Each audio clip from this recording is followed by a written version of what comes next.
నమస్తే, welcome to మనం TV. నేను మీ పవన్ బేస్వాడ. ఈ మధ్య కాలంలో ఆన్లైన్ మోసగాళ్లు తెగరెచ్చిపోతున్నారు. మీ పేరుతో డ్రగ్స్ డెలివరీ వచ్చింది, మీ వాళ్ళు అక్రమ బంగారం తరలిస్తూ పట్టుపట్టారు, మేము పోలీస్, సిబిఐ, ఈడీ, ఎన్ఐఏ అధికారులమంటూ నార్మల్ కాల్స్, వీడియో కాల్స్ చేసేస్తున్నారు.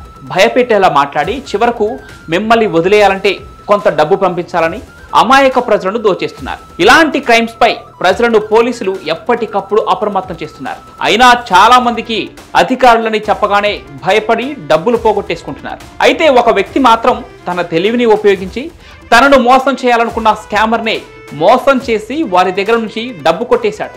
ఉత్తరప్రదేశ్లోని కాన్పూర్కు చెందిన భూపేంద్ర సింగ్ కు ఓ రోజు సిబిఐ ఆఫీసర్ అంటూ ఒక కాల్ వచ్చింది.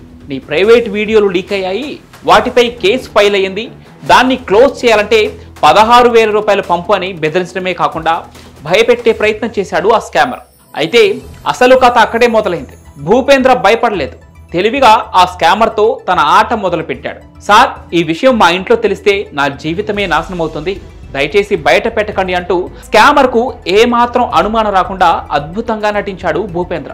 స్కామర్ భూపేంద్ర సింగ్ ను నమ్మేశాడు. డబ్బులు ఇస్తే కేసు తీసేయచ్చని చెప్పడంతో భూపేంద్ర నెక్స్ట్ లెవెల్ ప్లాన్ చేశాడు. సార్, నా దగ్గర డబ్బు లేదు, గతంలో తాకట్టు పెట్టిన గొలుసు మాత్రం ఉంది, దాన్ని తీసుకొని రావాలి, దానికి 3,000 రూపాయలు కావాలి, మీరు సహాయం చేస్తే ఆ గొలుసు తెచ్చి వెంటనే మీ డబ్బులు మీకు ఇచ్చేస్తాను అని స్కామర్ను నమ్మించాడు. భూపేంద్ర మాటలు నమ్మి స్కామర్ 3,000 పంపించాడు. అదే మొదటి దెబ్బ. కొద్దిసేపటి తర్వాత తాను మైనర్ అవ్వటం వల్ల గోల్డ్ షాప్ వ్యక్తి చైన్ తాకట్టు నుంచి ఇవ్వడం లేదని భూపేంద్ర సింగ్ స్కామర్తో చెప్పాడు. మీరే నా తండ్రిలా గోల్డ్ షాప్ ఓనర్తో మాట్లాడాలంటూ కేటుగాడిని కోరాడు. ఈలోపు తన ఫ్రెండ్ను గోల్డ్ షాప్ ఓనర్గా మాట్లాడమనేశాడు. ప్లాన్ పర్ఫెక్ట్ గా పనిచేసింది. గోల్డ్ షాప్ యజమానిగా మాట్లాడిన భూపేంద్ర స్నేహితుడితో స్కామర్ మాట్లాడి మరోసారి 4,800 రూపాయలు పంపించాడు. అక్కడితో ఆగలేదు. భూపేంద్ర స్నేహితుడు గోల్డ్ షాప్ యజమానిగా ప్రాసెసింగ్ ఫీజు 3,000 రూపాయలు ఇవ్వండి, మీ గొలుసుపై 1,10,000 రూపాయలు లోన్ ఇస్తానంటూ నమ్మబలికాడు.